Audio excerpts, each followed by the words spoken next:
Naomi walked into the richest party in the city, and felt every eye judging her. The Harrington family whispered, laughed, and treated her like she did not belong. They thought she was just another outsider they could humiliate. But what they did not know was that Naomi had the power to end their $1 billion deal with a single decision. And tonight, in front of everyone, she would make them regret every cruel word. Naomi walked into the richest party in the city, and felt every eye judging her. The Harrington family whispered, laughed, and treated her like she did not belong. They thought she was just another outsider they could humiliate. But what they did not know was that Naomi had the power to end their $1 billion deal with a single decision. And tonight, in front of everyone, she would make them regret every cruel word. The Harrington estate glowed under golden chandeliers, its marble floors polished to perfection. Waiters in crisp uniforms carried trays of champagne, weaving between the city's wealthiest faces.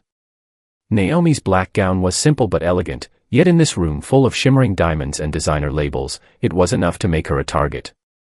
A woman in a sparkling silver dress leaned toward her companion and whispered, not quietly enough, "Who invited the help to this party?" Laughter followed. Naomi kept her head high, pretending she had not heard, even as the words dug deep. She reminded herself why she was here. This night was supposed to finalize a deal that would change everything for her company. She had spent years building it from scratch, overcoming obstacles most in this room could never imagine. But the mockery did not stop. The Harringtons' eldest son smirked as she passed. "Careful," he said, "don't spill anything on the carpet." His mother laughed beside him, her eyes full of condescension. Naomi's pulse pounded, but her face remained calm. Finally, the family patriarch approached, his smile sharp. "Naomi," he said smoothly, "perhaps next time, you might dress for the occasion." Her phone buzzed in her clutch. A message from her legal team appeared on the screen, "Final contract ready. Awaiting your signature." One tap, and the Harrington Empire's billion-dollar expansion would be sealed. One tap, and it could vanish. Naomi looked around the glittering ballroom, at the faces that mocked her. She already knew what she was going to do next. Naomi did not move toward the signing table. Instead, she slipped her phone back into her clutch and began walking slowly through the ballroom, studying every face. The Harringtons were busy entertaining their guests, unaware that every passing second brought them closer to disaster. She stopped at the champagne bar, where a small group of executives stood discussing the deal in excited tones. One man, a vice president for the Harringtons, chuckled when he saw her. "Enjoying the party?" he asked, voice dripping with sarcasm. Naomi smiled politely. "More than you know." Inside, she was making calculations. If she cancelled the deal, it would not just hurt the Harringtons, it would send shockwaves through the entire industry. Competitors were waiting for a chance to move in. Naomi knew exactly which rival company would take her call tonight. Across the room, the Harrington matriarch raised her champagne glass and gave a speech about legacy and family values. Naomi almost laughed.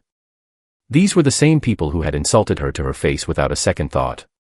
Her phone buzzed again. A message from her assistant, "The rival CEO is on standby. Just say the word."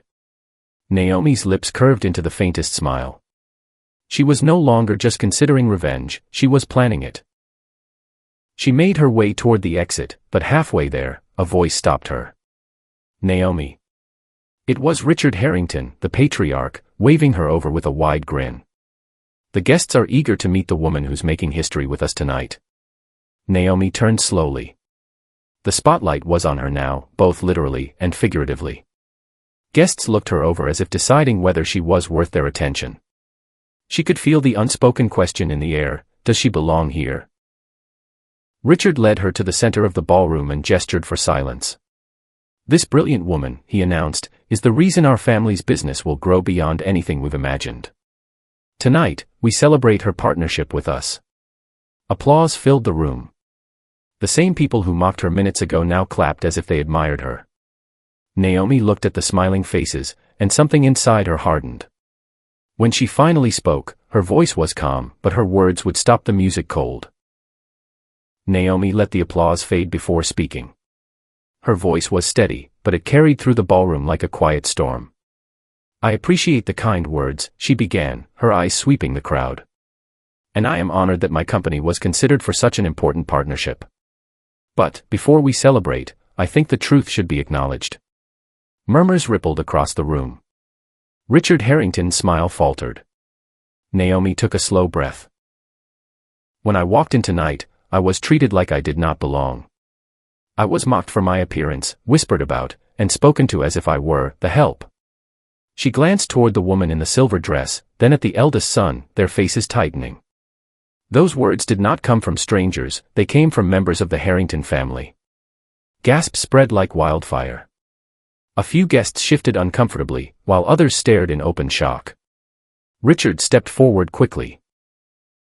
Naomi, perhaps we can discuss this privately. No, she interrupted, her voice firm. Because disrespect in private can be hidden. But tonight, it happened in public. And I believe the consequences should be public as well. She reached into her clutch and pulled out her phone. With a single swipe, she opened the message from her legal team. The contract was waiting for her signature. The golden deal the Harringtons had been bragging about all evening was one tap away from becoming reality. Every eye in the room followed her hand. The Harringtons' matriarch shifted in her chair, suddenly pale. Naomi looked at Richard, her voice dropping to a razor's edge. This deal could have been the beginning of something extraordinary. But partnerships are built on respect, and without it, they mean nothing. She pressed her thumb to the screen. Gasps filled the room, not from signing, but from the red confirmation banner that appeared, contract cancelled. Silence hit the ballroom like a wave. Then the whispers began. Naomi slipped her phone back into her clutch and turned toward the door. But before she could leave, a voice called out, deep, commanding, and unexpected. Naomi, wait. The entire room turned to see who it was, and the sight made the Harrington family's faces drain of color. All heads turned toward the voice. Standing at the entrance was Victor Lane, CEO of one of the largest corporations in the country, and the Harrington family's fiercest competitor. His presence alone shifted the energy in the ballroom. His tailored suit caught the chandelier light, but it was the steady gaze locked on Naomi that silenced every whisper. Is it true? Victor asked, walking toward her with calm authority. You just cancelled their deal. Naomi met his eyes without hesitation. Yes. A slow smile spread across his face. Good. Then perhaps we should discuss one between us instead. The Harringtons stiffened. Richard stepped forward, his voice forced into politeness. Victor, this is not the time, but Victor's gaze did not leave Naomi. I have followed your work for years. My company could use someone with your vision. We are prepared to match, no, double, whatever they were offering, under one condition. Naomi raised an eyebrow. And that is? That you never work with the Harrington family again. Gasps swept the room. Crystal glasses trembled in guests' hands. The Harrington matriarch's face turned red. You cannot poach our partner in our own home. Victor finally turned to her, his voice like ice. Partner. You treated her like staff. You disrespected the very person who could have changed your future. That arrogance has a cost. Naomi stood still, feeling the weight of every insult from earlier. Then, without hesitation, she extended her hand to Victor. Deal. Victor's assistant appeared instantly with a leather folder. Right there in the middle of the Harringtons' party, Naomi and Victor began outlining terms for a new contract, one worth more than the billion-dollar deal she had just ended.